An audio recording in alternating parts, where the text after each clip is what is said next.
The Thunder get a big Game 5 victory over the Denver Nuggets. They are now up in the series 3-2. They won this game 112 to 105. Andrew, first thoughts on Game 5?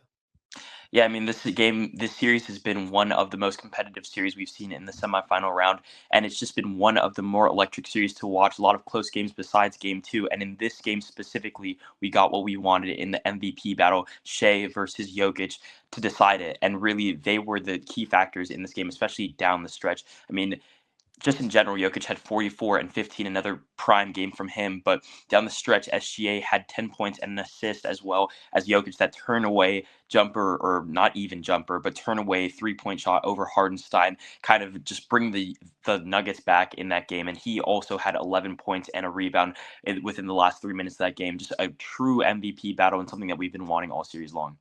Yeah, we were talking about it. The feeling around this series was that those guys just weren't exactly kind of like living up to the standards maybe that they had set in the regular season, and everybody wanted to see this great MVP battle, and it hadn't really come to fruition until this game. So that was really cool to see. But I think this game is almost a testament to how little depth this Denver Nuggets team has.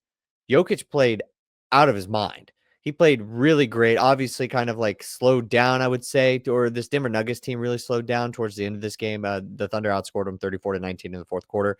But they don't really have anybody outside of like Jamal Murray and Aaron Gordon to help him, because Michael Porter Jr. is clearly hurt right now. So they don't have any other scoring, maybe potentially from their starting lineup. And then this bench only goes like 2 to 3 guys deep. You got Russell Westbrook, and maybe that's it. That's like where you can rely on from scoring. So that was really unfortunate. And this Thunder team just looks actually just so deep. They look like one of the deepest teams in the NBA.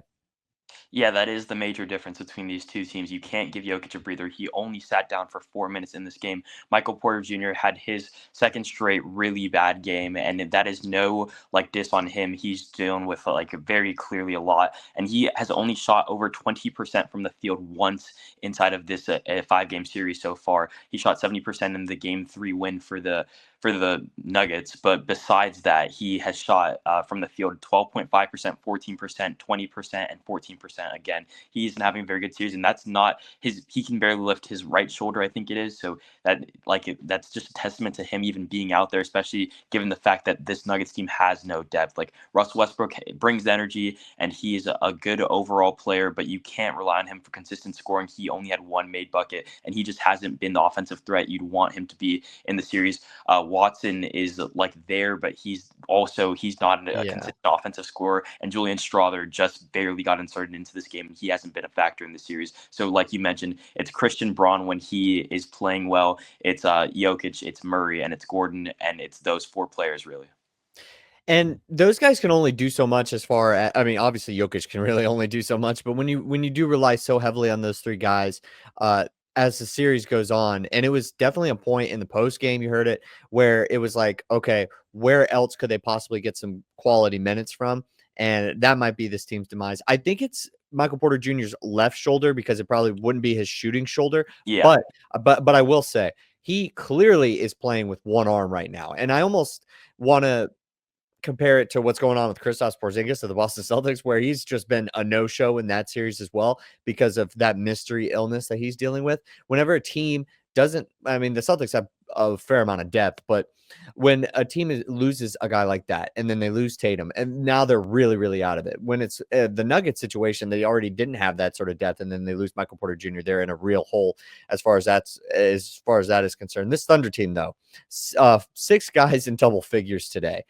They're I almost don't even want to take too big of a reaction, like an overreaction kind of Wednesday midnight kind of feeling right now. But this Thunder team, with who's left in the Eastern Conference, and then I just don't know if the Timberwolves got it like that. Especially, I'm just waiting on Julius Randle and Rudy Gobert to like fall apart at some point. This Thunder team feels like they could really be the odds-on favorite of all of the teams left. Yeah, I mean, this Thunder team probably was one of the favorites coming into this whole playoffs. I mean, they won the most games in the regular season. They have the experience from last year, so I definitely don't disagree with you on that front. And even besides the fact that they're getting so much production from so many different players, I wanted to highlight Jalen Williams a little bit too. He got some valuable minutes, and he has been because of the fact that he's been playing. He hasn't had the most he hasn't had the greatest offensive games, but he's been a plus in their plus minus categories, a +7 today, and it's because he's playing decent minutes and decent games against Jokic. He bothers Jokic a little bit, and he gets up in his face, and you can tell that Jokic just isn't always the same player. Obviously, he dropped 40 plus today, so it's not like he was slowing him down completely, but he's had some good minutes on Jokic, and especially in games before this, like when Jokic was struggling, Jalen Williams being on him was one of the key factors. So he's like kind of inserted himself into a bigger role this series, especially on Jokic, and he's gotten some key minutes, especially when Isaiah Hartenstein needs a little bit of a breather. So I wanted to highlight him as well because although he only had 2 points, he had some really valuable minutes playing against Jokic, and then you get good minutes from Caruso and like just different players off that bench, and your starters obviously going 30 plus, almost all of them. So really good from across the board, and all of their starters were in double figures today. So they just have so much more scoring. They can do it in so many different ways. When the Nuggets, like we just went over, it feels like they have a solid four guys that can consistently contribute, and four guys like it feels like maybe at the most. I'm glad that you brought up Jalen Williams because he has been playing great defense. I wanted to also highlight the other Jalen Williams. He had an amazing or a really crucial 3-point shot late in this game, and I felt like he can sometimes be like the odd man out of their trio. And I know this team is deep, so it's not just those three guys, but him to bounce back after shooting 15% in game 4, and then that coming right off of a 32-point performance. He's been kind of up and down in this series, but to actually be able to kind of hone in and bring this team some scoring when it really counted the most, I thought was super impressive. And I think this team, you're right. You win 68 games in the regular season. You're not a team that's 1 year away. But as far as like playoff experience, there was still some doubts. It was like, hey, we need to see this. And this team, albeit young, is so talented all around.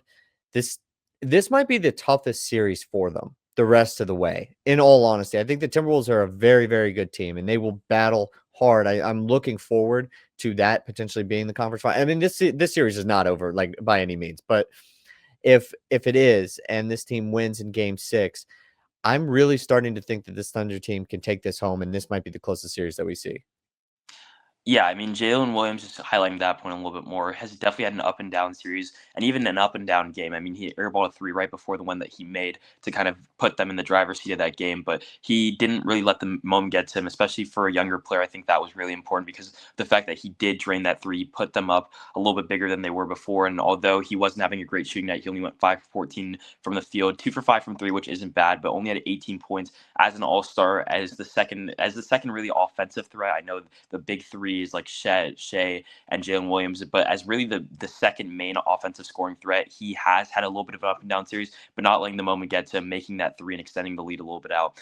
Definitely a good look for him, and just in general, more not a complete bounce back game, but he stepped up when he needed to. After game 4, I said that this is going to go 7 games. I believe we were kind of in agreement that this was potentially going to go the distance. I actually think that the Thunder are going to win game 6 now. I disagree. I think that the Nuggets can get one back at home, but I think the Thunder will be able to close it back at home in OKC for Game 7. But I think we get a Game 7 out of this.